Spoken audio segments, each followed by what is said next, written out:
Hello everyone, welcome to my new video. तो आज हम लोग बात करेंगे केजरीवाल सरकार के बारे में। नाम तो सुना ही होगा केजरीवाल जी का, वो चर्चा में तो वैसे भी बने ही रहते हैं। तो रिपोर्ट की माने तो 17 नवंबर 2021 को इन्होंने नई शराब नीति को लागू किया, ठीक है। और इस नीति के अकॉर्डिंग 100% शराब की जितनी भी दुकानें थी वो सब प्राइवेट हो गई। और इस नई नीति से पहले, मतलब इस नीति से पहले 60% दुकानें गवर्नमेंट के अंडर में आती थी और 40% प्राइवेट में आती थी। और इस नीति के आने के बाद अब गवर्नमेंट का कोई भी हस्तक्षेप नहीं बचा था। और केजरीवाल सरकार ने ऐसा अनुमान लगाया था कि इस नीति के आने के बाद 3500 करोड़ का डायरेक्ट प्रॉफिट होगा गवर्नमेंट को। बट ऐसा कुछ नहीं हुआ, कुछ भी नहीं हुआ, इसका उल्टा हो गया। और सबसे बड़ा बदलाव ये हुआ कि जो लाइसेंस 5 लाख का मिलता था, 5 लाख का, वो पता है 5 करोड़ का मिलने लगा। 5 करोड़, भाई 5 करोड़ बहुत होते हैं। जिससे विवाद हुआ और सरकार पे आरोप लगे कि राजस्व विभाग में बहुत कमी आ गई, बहुत कमी।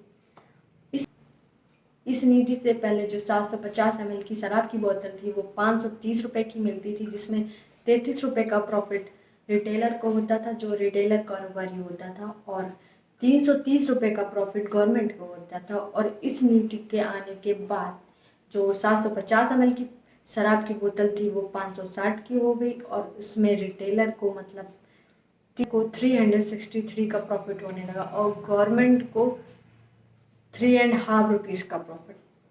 मतलब रिटेलर को 10 गुना ज़्यादा प्रॉफिट होने लगा इस नीति के आने के बाद। बहुत ज़्यादा विवाद बढ़ गया तो 28 जुलाई 2022 को इस नीति को रद्द कर दिया गया। रिपोर्ट में आरोप लगाया गया कि कोविड का बहाना बना के मनमाने तरीके से 144 करोड़ की लाइसेंस फीस को माफ़ कर दिया गया। 144 करोड़ की लाइसेंस फीस को माफ़ कर दिया गया। भाई इतना पैसा बहुत होता है, माफ़ कर दिया।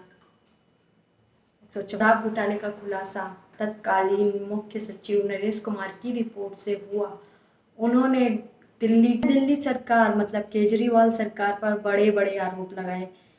इस पॉलिसी के तहत उन्होंने लाइसेंसधारी कारोबारियों को अनुचित रूप से लाभ प्रदान कराया है। दिल्ली के एलजी के सक्सेना ने सीबीआई जांच की मांग की। सीबीआई ने केस दर्ज कर लिया। ईडी ने केजरीवाल को 9 सम्मन भेजे मनी लॉन्ड्रिंग केस के तहत, लेकिन केजरीवाल ने कोई भी जवाब नहीं दिया। और 21 मार्च 2024 को सिटिंग सीएम केजरीवाल को अरेस्ट कर लिया गया। तो आपको क्या लगता है, ये पॉलिसी सही थी या नहीं सही थी? मतलब अपनी राय, अपने थॉट्स ज़रूर बताना कमेंट में। मतलब आपको क्या लगता है, ये जो भी हुआ ये सही था, गलत था? मतलब आपकी सोच कैसी, आप क्या सोचते हो, ऐसा मुझे ज़रूर बताना।